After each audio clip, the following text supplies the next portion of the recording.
잠시 후 6시 반부터인가요? 이제 청와대에서 이재명 대통령하고 민주당 신임 지도부 김민석 당대표를 비롯한 최고위원들 청와대에서 만찬을 함께 할 예정입니다. 지난주에 이제 전대 출마자부터 만났어요. 작년에도 그랬어요. 근데 다만 작년보다 전대 출마자들이나 아니면 신인 지도부 만나는 시기가 좀 당겨졌습니다. 그래서 지난주에는 이제 김민석 신임 당대표 비롯해서 정청래, 송영길 후보, 그러니까 두 의원과 함께 식사를 나눴고 오늘은 최고위원들 불러서 대통령이 식사를 합니다. 이렇게 신속하게 청와대로 불러서 함께 식사하는 거 이유가 뭘까요? 뭐 이번에 전당대회 치르면서 지지자들도 그렇고 당원들도 그렇고 물론 이재명 정부의 이재명 정권의 어떤 뒷받침이나 이런 걸 여당이 잘 해야 된다. 그렇기 때문에 새로운 지도부가 필요하다. 이런 판단한 분들도 있지만 이게 대통령이 너무 무리하는 거 아닌가. 그런 생각을 한 사람들도 있단 말이죠. 그러니까 어찌됐든 간에 그 사람들을 어느 정도 안고서는 여당을 운영할 수밖에 없게 된 거잖아요. 지금 상황이. 그러니까는 대통령이 직접 나서서 뭔가 통합을 하고 뭔가 이렇게 모아서 이렇게 좀 얘기도 하고 그럼으로써 구심을 만들어주고 그리고 지도부 일부는 자꾸 이제 뭐 딴소리 할 거고 딴소리 하고 뭐 이럴 수 있는데 그런 부분도 어느 정도 해소를 하고 이런 것들을 다각적으로 이제 생각을 해서 중심을 잡으려는 거 아닌가 생각이 됩니다. 근데 서로 좀 불편하지 않을까요? 정치를 하는데 뭐 불편한 게 어디 있습니까 지금? 야. 지금 이러고 있는데 지금 여당이 이렇게까지 해놓고서는 우리가 불편합니다. 이거는 안 되죠. 아니 전당대회 때 왜냐면 그 팀 정청래 그 최고위원들이 쏟아놓은 말들이 있기 때문에 저는 대통령도 다 봤을 거 아니에요. 다 보셨겠죠. 네. 근데 이게 어떤 속으로 양쪽 다 어떤 생각을 하고 식사를 할까 좀 궁금하긴 합니다. 그러니까 이제 뭐 소세지 만들 때도 그 조리 공정을 보면 못 먹는다 그러잖아요. 그러니까 정치도 바깥에서는 일단 이걸 다 아시게 되면 정치를 하기가 겁나겠죠, 사실은. 왜냐하면 이런 식으로 서로 불편한 얘기를 넘어서서 진짜 뒤에 막 칼 꽂는 얘기도 하다가 또 만나서는 웃으면서 또 악수도 해야 되는 이제 이런 상황인 건데 결국에는 저는 대통령께서 지금 만남 정치를 이어가시는 게 결국 뭐 여권 내부의 사정도 있는 것이고 또 그 자체가 정치의 본령이잖아요. 결국에는 대화가 되든 안 되든 만나서 소통하고 손잡고 하는 게 전 정치의 본령이니까 그걸 전 잘 하고 계신다는 생각이 들고요.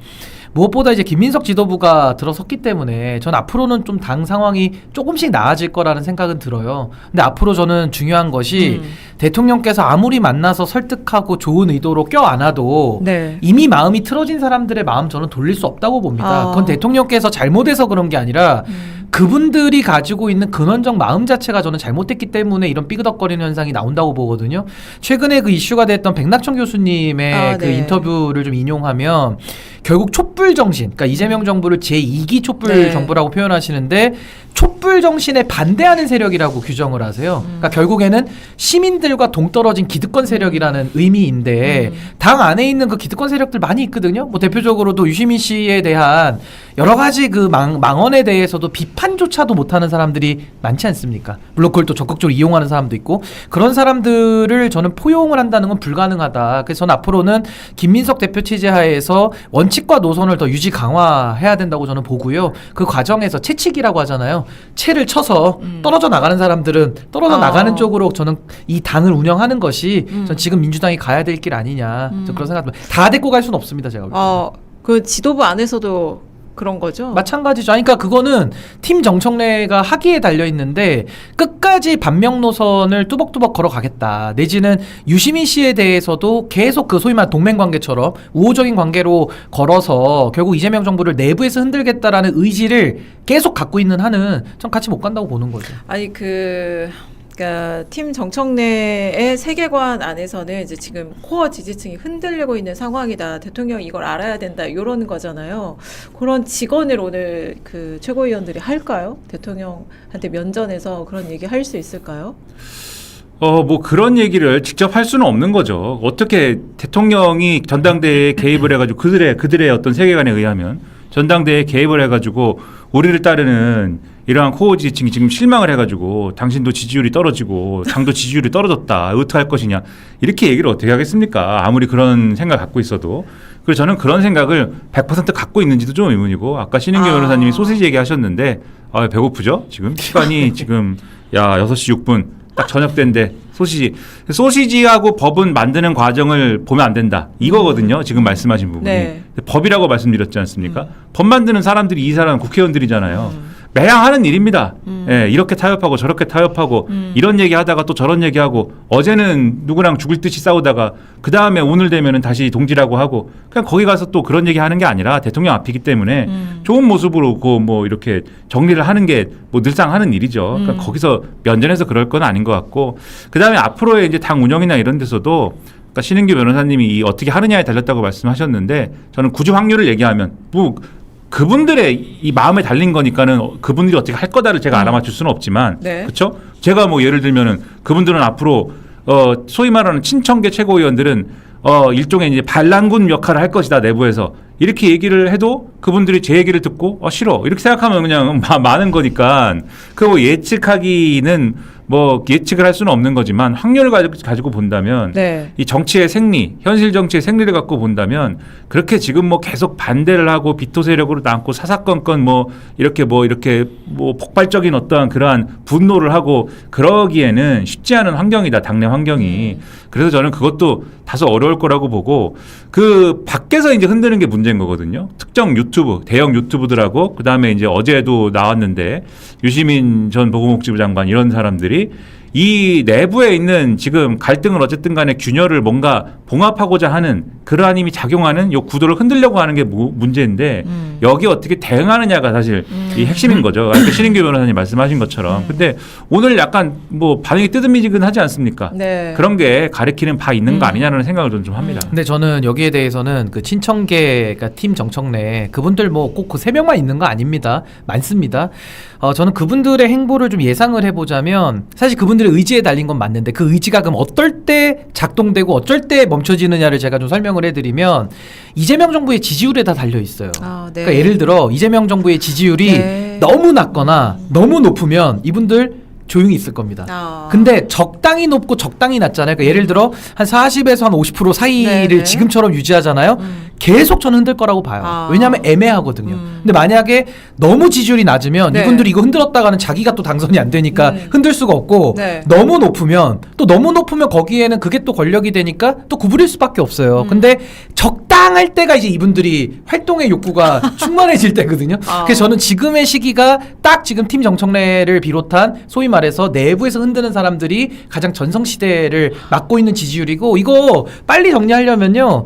김민석 대표 체제에서 잘 안착이 되고 원칙대로 그리고 중도 앞으로 해서 다시 떠나간 지지자들을 돌려 세워가지고 전 지지율을 압도적으로 올리면 그 이분들 조용해집니다. 제가 볼 때. 그러니까 그게 지지율이 진짜 문제인데 그 최근 여론조사 추이들을 보면 대통령 지지율도 그렇고 민주당 지지율도 그렇고 계속 이제 하락세예요. 오늘 이제 뉴스토마토하고 미디어토마토 여론조사를 보면 그동안 이제 대통령 지지율은 다른 데서 다 낮아도 호남에서 70% 이상으로 굳건하게 떠받쳐주고 있었는데 그 호남도 50%대로 내려갔습니다. 그러니까 이 직전 조사 대비해서 16.2%포인트나 이제 떨어진 거예요. 거기다 이제 서울은 부정평가가 60%를 넘었어요. 근데 이게 여러 요인들이 복합적으로 작용을 했겠지만 그 중에서도 제일 주된 요인 뭐라고 보세요?